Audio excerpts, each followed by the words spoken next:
veče, pravi igrači! Puno pozdrava iz Vile Magic!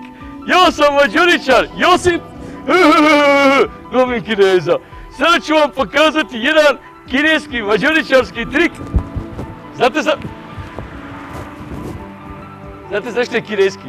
Jer sam ga kupio u Kina shopu. A sva roba koja se kupi u Kina shopu je kineska. Pa imamo kineske karike, kineske lače, Znate da ja vas ne bih gnjavio. Vi se opustite, griskajte griskalice i gledajte trik.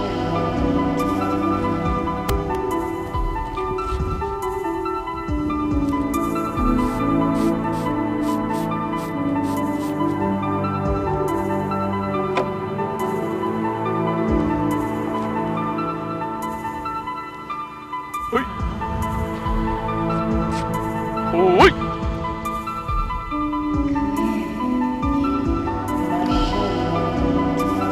Što? Oj, oj! Up!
Pravi igrači, nadam se da ste zadovoljni sa ovim trikom. Nadam se da ću nas gledati sutra i prekstra i zadnjeg sutra i još puno dana.